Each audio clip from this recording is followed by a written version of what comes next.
High বন্ধুরা, আলোর রান্নাঘরে আপনাদের সবাইকে স্বাগত। শীতকাল মানেই পিঠে পুলি পায়েসের সিজন, আর সেটা যদি হয় নলেন গুড়ের, তাহলে তো আর কথাই নেই। আজ আমি আপনাদের সাথে শেয়ার করব শীতকালের স্পেশাল পায়েসের রেসিপি, যেটা আমি বানাই। তো চলুন দেখে নিই। প্রথমে আমি একটা কড়ার মধ্যে ঘি নিয়ে নিলাম। ঘিটা গরম হয়ে গেলে এর মধ্যে দিয়ে দিলাম 150 গ্রাম গোবিন্দভোগ চাল। চালটা ভালো করে নেড়েচেড়ে ভেজে নেব।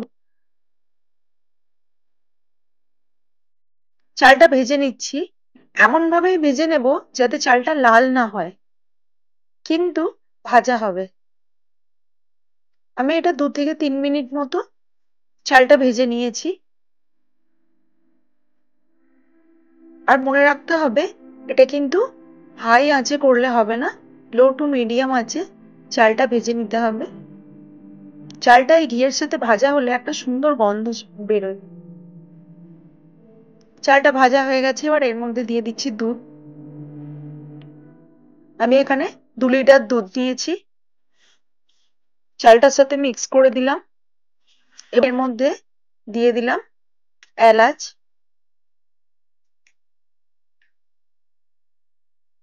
চালটা মোটামুটি 80% মতো সেদ্ধ হয়ে গেছে। আমি 15 মিনিট মতো ফুটিয়েছি চালটা দুধের সাথে, তখন 80% সেদ্ধ হয়ে গেছে। এরপর আমি দিয়ে দিলাম গুড়।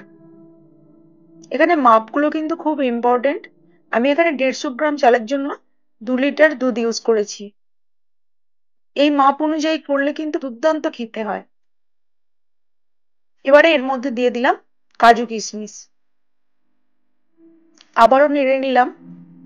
এই পর্যায়ে কন্টিনিউ নাড়তে হবে, নাহলে পায়েসটা নিচে ধরে যাওয়ার চান্স থাকে। এর মধ্যে দিয়ে খোয়া ক্ষীর, আবারও নাড়িয়ে ভালো করে মিশিয়ে নিলাম খোয়া ক্ষীরটা। দেখুন পায়েসটা কতটা ঘন হয়ে এসছে। এই পর্যায়ে এর মধ্যে দেব আমি রসগোল্লা। এটা আমি শুধু আমার নিজের রেসিপিতেই দিই, এটা আমি কারোর রেসিপি ফলো করে না, নিজে থেকেই দিই। আমার খুব ভালো লাগে। এর মধ্যে রসগোল্লাটা দিলে দারুণ টেস্ট আসে। রসগোল্লাগুলো একটু রসটা নিংড়ে এর মধ্যে দিতে হবে এবং ফুটবে। আমি রসগোল্লাগুলো দিয়ে 5 মিনিট মতো ফুটিয়ে নিয়েছি। আমার এইভাবে পায়েসটা করতে কিন্তু ভীষণ ভালো লাগে এবং খেতেও দুর্দান্ত হয়। দেখুন রেডি হয়ে গেছে আমার স্পেশাল পায়েস। তো দেখলেন তো বন্ধুরা, কত সহজেই বাড়িতে এই রেসিপিটি বানিয়ে নেওয়া যায়। যদি রেসিপিটি আপনাদের ভালো লেগে থাকে, তাহলে প্লিজ চ্যানেলটি লাইক, কমেন্ট এবং সাবস্ক্রাইব করে দেবেন।